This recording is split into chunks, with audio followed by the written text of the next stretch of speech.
What's up? It's Marco, Sage of Soccer, and today I'll be talking about the U.S. men's national team under-20 squad's roster for their upcoming games in a camp in Europe. This is going to be a camp based in Spain, where they'll be playing a couple of very good teams. They'll be playing the French under-20 squad. While there's not a roster for them out yet, France has been pushing out so much talent. It's going to be a tough game. Serbia's under-21 team, so some players who are older than our current group. It actually features a player or two who is on that Serbia team that beat the Camp Cupcake MLS squad, and also England's U20 team, which features the likes of Carney Chuameka, Daniel Jebison, and Jamie Bino Gatans, who's keeping Gio Reyna out of the Borussia Dortmund team.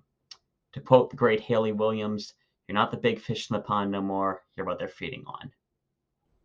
We have brought a very strong squad to this team, though it is missing a couple of key players. I'll go into why later, but it's not necessarily a bad thing. So starting off the goalkeepers, we have Gabriel Slonina returning to the squad, as well as Antonio Carrera. Carrera, there's not too much to say about him. It's hard to really get a gauge for his real style. He hasn't been playing pro minutes yet. But Slonina, obviously, we'd love to see him back in this team. He's been with the senior team a lot. He's actually made his debut for the U.S. men's national team senior squad, and just very solid goalkeeper who I'm expecting to be our guy for the U20 World Cup. Just make his debut at such a young age is really impressive, and you want to see him keep progressing in Chelsea. I'd love to see him get better with the ball at his feet and, just keep developing as goalkeepers do. With goalkeepers, it takes a long time for them to get good typically, and Selenia is on a great path. So it's really exciting to see him, and I think goalkeepers have a very good position for this team, especially because this is a 2003 group, and most of our goalkeepers are 2004s already playing up. Next, there's center back with Brandon Craig, Marcus Farkranis, Thomas Williams, and Josh Winder. A very strong group, and my favorite guy is Brandon Craig out of the Philadelphia Union. Just so good with the ball at his feet. He's been reading the game very well, and I think he's been the best center back for this U20 group recently. Just a very strong player. Then Josh Winder is another player who just, you have to take note of him. He's one of the only guys in this group to have real professional experience. He's playing in the USL Championship with Louisville. He's got a lot of clubs looking at him. Benfica was one that seems very interested in him. And he's a 2005 player, so he'll be with this group come next cycle. He'll be involved with it. And just such a consistent player for his age. Because with center backs, like we saw with Jalen Neal when he was with the senior team, you expect mistakes because you obviously have just a ton to learn as center backs. A lot of that is just like developing those instincts, getting those good habits down, and he seems to be very far along his progression. Playing against just actual senior players, I think, has really helped his development, and he's a player who looks very good. And we have two other players, Marcus Farkranis, who has been with this team a lot recently. He's been a pretty core player of the squad, but it's tough to see him getting into this team because we have Jalen Neal ahead of him, Brandon Craig, Josh Winder's been playing very well recently, and at LA Galaxy, he's got a tough path ahead of him with Neal in front of him, as well as them not integrating their youth academy players as much as they should probably.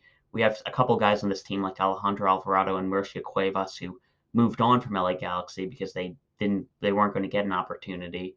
So it's a tough situation for him, but he's been very good with the U20 team before. He's obviously a good player. And then we have Thomas Williams, who's been with the U19 group a lot. The U19 group, I'll actually talk about them a little bit at the end, but they're mostly like a 2004 and 2005 mixture. He's a 2004 player, good left-footed center back, but similar to Furkrantz, it's tough to get a real gauge on him because he hasn't been playing much like senior ball at all recently. So seems like a promising player, but not too much to say at him too much yet. But having another left-footed center back certainly a good thing. At fullback, we have Mauricio Cuevas, Jonathan Gomez, and Michael Holiday. Cuevas and Holiday at right back are kind of opposites of each other right now.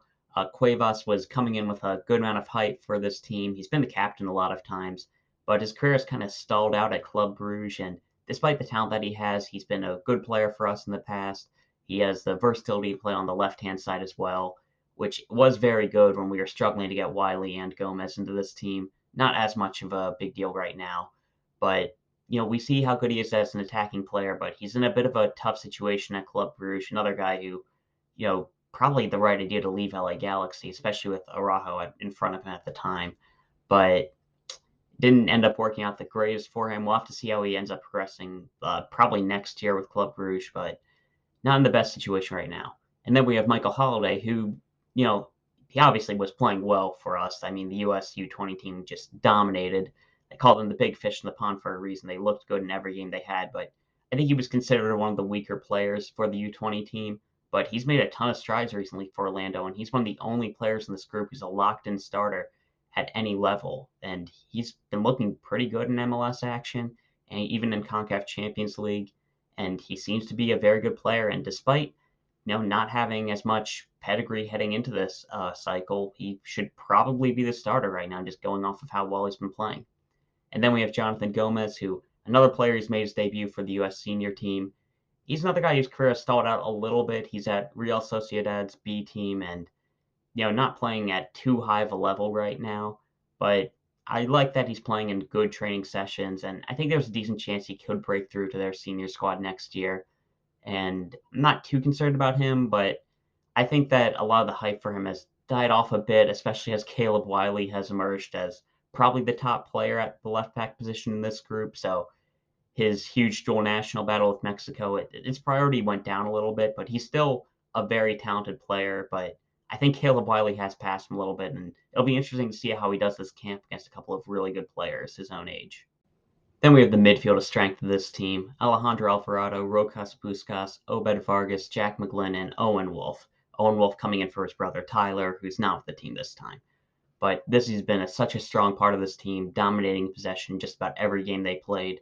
It's going to be interesting to see how they play against a couple of very good teams, but I think we're definitely up for the challenge. At the sixth position, in all likelihood, is going to be Obed Vargas and Rokas Puskas. Vargas has another 2005 player, so he'll be with this team next cycle as well. But he's been playing very well for Seattle, where he's another guy who's getting consistent playing time at an extremely young age. I'm not sure if he's going to be a starter with this group, but he's certainly somebody who looks extremely promising.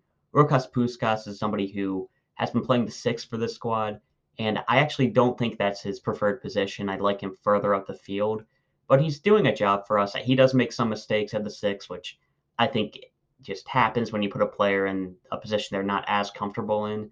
But I'd really like him to play further forward with Vargas here. Daniel Edelman's not with this group right now. He's probably going to be the sixth at the U20 World Cup. But I think that it's a very good group of players. Puskas has a ton of box-to-box energy, good defensive presence.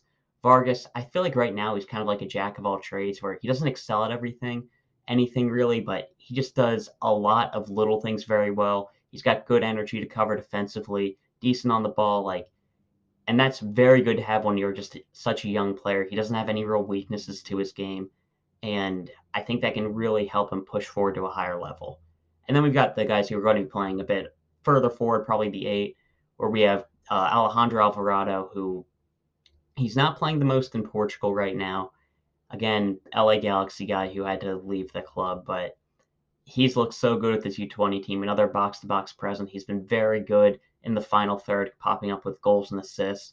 And somebody who I feel like is crucial to the squad. I hope he has a very good tournament, because with how little he's playing and how a lot of guys are emerging this season in MLS, I think that his spot's kind of on the bubble, but he's been such a talented player for us. Like, I personally have him as a starter for this group, and I think he really should show out this tournament. Then you have Jack McGlynn, who's been playing with the Philadelphia Union, has been the most impressive player out of their four youngsters with this group, and just such a good left foot, amazing passer of the ball, very good on the ball. He obviously has some issues defensively and covering around the field. I think he has gotten a little bit better this year watching the Philadelphia Union, but it's still something that's not going to be a strength. But if you put him alongside like a Puskas, Vargas, Alvarado in the midfield, they should be able to cover for him, and I'm not too concerned about it. And then we've got Owen Wolf, who's been starting for Austin FC a lot recently, and he's been very impressive with his games. Started popping up with goals, proving that he's not just starting because of nepotism, and just a guy who I'm really excited to see. His brother Tyler was with this team a bit, and he was played as a striker, which I'm not sure is his preferred position, but with how many good wing and midfield options, he kind of had to get pushed there. Wolf should be playing in the midfield, and we'll have to see if he's able to break through into the squad, because there's a lot of talented players there, but he's got a ton of good experience now, and it'll be interesting to see who ends up being the starter. Lastly, we've got the attackers: Diego Luna, Quinn Sullivan, Paxton Aronson, Kevin Paredes, and Darren Yappy. And this is a very talented group. A lot of these players could end up playing in the midfield. Aronson, Sullivan, and Luna especially. Paradis could cover at left back if we need him to. But Darren Yappi's the interesting guy in this group. He's an actual number 9, which this team has been kind of screaming for this entire cycle. We haven't had a real striker. Darren Yappi started to get some starts for Colorado, and though he's not gotten many goals yet, he shows a lot of promise, and I think he's very good on the ball, good movement, and I think he could be a striker that this group can use. Paxton Aaronson's been doing a good job at that false 9, but that's not his preferred position, and I think he'd probably like it if Yappy came in and started in that spot. But we'll have to see how he's able to do because he has been playing and he has looked pretty good for Colorado, but goals haven't really come yet. So we'll have to see how he does in this competition and see if he's ready to lead line for us. Then with the rest of the attackers, it's just very good group. Diego Luna, I'd be fine with him as a wing or in the midfield. Just such a talented, creative presence. He's also two-footed, which can really help. Though with Kevin Paredes there, not having a left-footed player isn't as much of an issue. But he's just such a talented, creative presence that like we typically don't get coming through the U.S. system. Guys who can just make something special happen, play with like the flair that he does. It's just not that common, and it's really good to see a guy like him emerge and be with this U.S. system. And I'm hoping he can play a bit more for RSL this year, and hopefully he can really start to emerge as a talented option and potential option for the senior team eventually, because you love to have somebody like him. Then we have Kevin Paredes, who I'd argue could be with the senior team. I'm glad that he's with the youth squad because I think it will help out just to get him consistent playing time and get some starts. But man, just been dynamic for Wolfsburg this year. He's been impacting Bundesliga games, a left-footed attacker, so I'd prefer him to have him cut in on that right-hand side. But with an actual striker up there now, he could play on the left-hand side and get crosses in. We'll have to see where he ends up playing. But man, such a good option to have. He was like, I think it's pretty clear that he was better than Paul Arriola while he was at DC United, and Arriola is technically a U.S. national team player. I think that he's probably going to be with the national team. I'd say the first camp that he can after the U20 World Cup, and Paredes is going to be a huge player for us in the very near future, and I'm really excited about him. Then Quinn Sullivan is another player who could be playing a wing. He's been a very good goal threat for this team, and he just has an eye for goal. He is a midfielder. I do like his ability on the ball. Probably not as good as the rest of the midfield, but still talented enough player. He has the technical baseline that you need to be a national team level player, and I really like his work rate as well. But his eye for goal is what's really the main thing for him. I'd probably put him on that left hand side and have him cut in to be a goal scoring option, but he has been a very good threat on the right hand side, similar to Tim Weah, where despite not playing on, the side you'd expect a goal scoring winger to be on, he's able to still pop up with goals, which I feel like is a huge asset for him. But Sullivan definitely somebody we want to see on the field. And then Paxton Aronson, mentioned before, he can play in the midfield. He moved to Frankfurt now, not playing that much, but I'm not too concerned about it. Just such a talented player, maybe our best guy on the ball, another guy who brings a ton of energy, similar to Sullivan. And he has been popping with just as many goals, but that's because he's playing in an advanced position. I'd love to see him in the midfield this camp because, as I mentioned before, we finally have that striker option. I think Aaronson's preferred position is in the midfield, and I'd love to see him just get to work with his passing ability, which he hasn't been able to show off as much. But no matter what, we need to find somewhere to play him.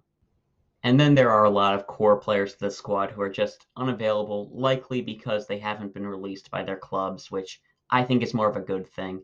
Having players in this U20 camp is going to be really exciting to see them play, but starting in the MLS, I think that's probably more important for their development. So Chris Brady isn't here, which again, I think is a good thing. It's kind of interesting that him and Slonina have switched places where Brady was in because Slonina was starting for Chicago, and now Slonia's not playing for Chelsea, and Brady's out because he's starting for Chicago. Kind of interesting there. Jalen Neal, mentioned him a bit before. He's not been called into this group, likely because LA Galaxy hold him off, and he has been starting for them, and he has actually looked pretty good. Caleb Wiley as well for Atlanta. He's been playing further forward, not as an actual left back, but I think it's pretty well known that he played amazing last week, and good that he's not with this team. Daniel Edelman, I think that he's been held back by New York. He hasn't been playing that much for Red Bull, but I'm expecting that's the reason why he's not there. And then some other players like Cade Cowell with San Jose. He's obviously a crucial member of their squad. Brian Gutierrez again with Chicago. And I'd expect Noel Buck, a 2005 player who will be a crucial part of the next cycle, wasn't released by New England. He's been starting for them a lot recently. And then there are some injuries. Justin Shea picked up a knock, and he's not available. He would be likely a right back, maybe a center back. I think I prefer him as a center back, at least in youth action for whatever I've seen, but he's been playing right back, honestly more of like a wing back, maybe even a winger a lot recently. But I still like what I've seen from him at center back. And Nico Caceres, another 2005 player, is injured right now for San Jose, which is why he hasn't been playing for them. But he's another really talented player. The only real mystery, I think, is Caden Clark, who appears to be healthy for RB Leipzig. He has not been called into this group, and I assume he would have been released. He's made the bench for them, but he's certainly not a player. Maybe it's to help him get adapted to Germany and wanting to keep him there. That's why they didn't release him, or maybe we just didn't call him in. He hasn't been playing the best, and he hasn't been playing a lot recently, so that would be understandable. But it's interesting to see Caden Clark not in this group. So that's the U20 team for these upcoming games, and I'm really excited to see us play against France and England and that good Serbia team. I think that's going to be a huge test for us, and it'll be interesting to see how we can do because this will be a good gauge to see our expectations for the U20 World Cup. It'll be interesting to see if we still try to play in a possession dominated style or if we try to play more defensively, and I'm really excited about watching these guys play. But that's not the only youth group called in right now. I want to touch on the U19 group a little bit. It's not like as good of a squad. Obviously, a lot of their really good players are with this U20 group. It's a mix of 2004 and 2005 players. But I want to talk about it briefly because we have a lot of players I feel like could definitely be crucial members of the next U20 cycle. The main ones are the two strikers, Rodrigo Neri and Marcos Zambrano. Neri has been playing for Atletico Madrid, and he's been progressing very well. Will he break through at Atletico? It's tough to say. It's always tough to break through those really big clubs, but he's been looking like a very promising target man who looks like a crucial member of the squad. And Zambrano Delgado has been just amazing for Philadelphia Union's youth ranks. He reminds me a bit of Josh Sargent in that, like, he kind of just is a jack of all trades type striker, but his finishing has been very good. He's been the dominating player. A little disappointed that the Philadelphia Union let him go, but hopefully Benfica can push him through and he'll end up being a good player for them. And those two are really good. Then we have Christian Fletcher, just a dynamic winger for those 2005 squads. A good amount of center backs who will end up being good for this team. And I think it's going to be a decent squad. I don't think any of the games will be televised, but I'd keep your eye on that U19 team because the 2005 group is going to be the U20 squad next cycle. I'm expecting them to get their first real action at the Revelations Cup at the end of this year. I think it's going to be a very good group. Not sure if it's going to be like as good as the next squad or as our 2003 group, but there's definitely a lot of guys with a ton of potential, and I'm really excited to be watching those guys play. And yeah, that's all I'll talk about. Really excited for these U20 matches, especially that game against England. That's going to be a really big test for us. And yeah, that's all I got to talk about. See you.